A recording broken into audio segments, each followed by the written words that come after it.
Welcome to BaseballGuys.com. I'm your host, Ray Flowers. It's Friday afternoon, the sun is shining. I'm getting ready for a big weekend, got a date on Saturday night, going to the Sharks game on Sunday night.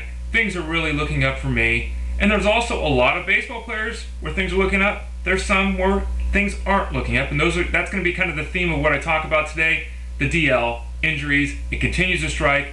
Rick Wilton, an injury expert that we use at fanball.com, came out today and said, look, based upon last year's total DL stint and this year's total DL stint, there's actually less injuries this year. I know that's hard to believe for those of you out there with big name players on the disabled list, and it's only anecdotal evidence that we go off of when we complain about this every day. But the bottom line is the numbers themselves say there's actually fewer injuries this year in April than last year.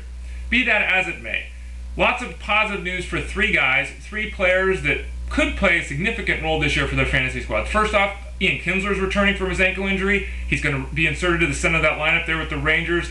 Rangers obviously need him. They've missed him the entire season. Nelson Cruz is now on the disabled list as well, so they'll look for Kinsler to be inserted in that lineup and be a power bat.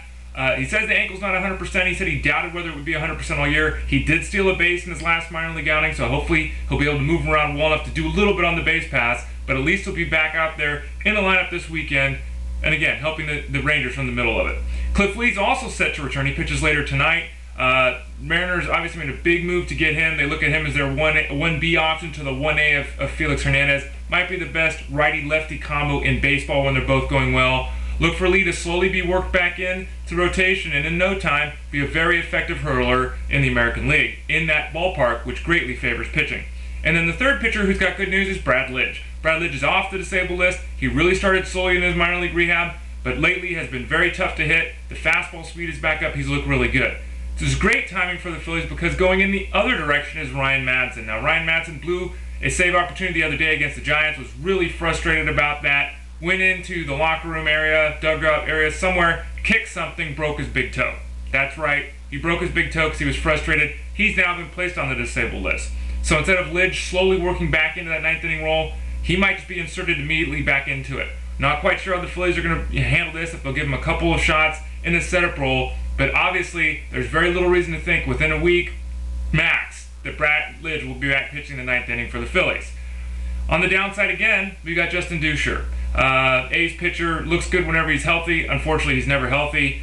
He strained what appeared to be his hip, lower back region last night in a game against the Blue Jays. Reports are that it's his hip. He's come out and said, look, this is not good. My hip actually feels just the same as it did prior to the last time I heard it when I had surgery. He's going for another look on Monday to see an expert about that hip.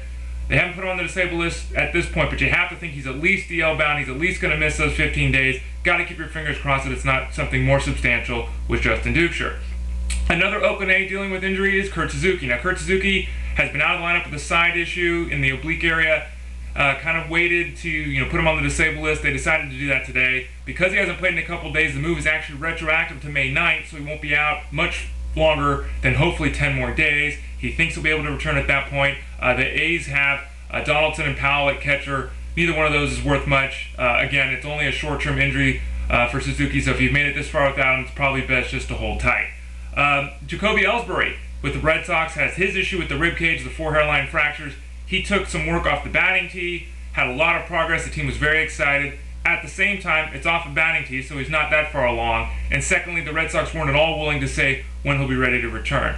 Obviously, he's missed so much time at this point, he's not going to be able to go right back into the lineup. He's going to need to go to a minor league rehab assignment. You have to think best case scenario, he could return by next weekend. Worst case scenario, we could still be looking at a couple of weeks before we see him back in the Red Sox outfield. Lance Berkman has had problems with his knees, in and out, in and out, in and out. Finally back in the lineup. Well, now he tweaked his groin. It's supposed to be a minor issue. He's going to miss the game on Friday. He should be back on the weekend. But each little bump and bruise with Berkman, especially with his lower half, you got to start going a little bit more concerned that the big fella's not going to be able to be the force in the lineup that the Astros sorely need him to be, especially with Hunter Pence and Carlos Lee still not quite pulling their weight, actually hitting barely their weight at the plate. Justin Morneau is back in the lineup from his back injury. This is really good news for the Twins. Apparently it has nothing to do with the back injury he suffered last year. He took batting practice day on Friday, felt really good, so they put him in the lineup. Really good news again. Doesn't look like this is a major issue. Hopefully just a minor hiccup, and he'll be able to continue that start to the season, which has been terrific. Seeing him at the top of the leaderboard in the American League in both batting average and on-base percentage. And then finally, Chris Getz is back in the lineup. He's been activated. He will play second base for the Royals. That will move Alberto Callaspo to third base. Callaspo's hitting 300 again, just like he did last year. They want to keep him in the lineup. They really need to keep him in that lineup. He does a lot of good things. You've got the issue with Alex Gordon being moved to the minor leagues. That's my phone ringing. I wonder if there's more inside information coming about the Royals. Probably not. Alex Gordon, will be moved to the bench. There's some talk that he might actually end up going back to the minor leagues. Have to wait and see what happens, but it looks like it'll be Getz and Callaspo as long as those two stay healthy in Kansas City. Again, I'm Ray Flowers, baseballguys.com. Thanks for calling me, joining me, calling me. I gotta take this. I'll talk to y'all again soon.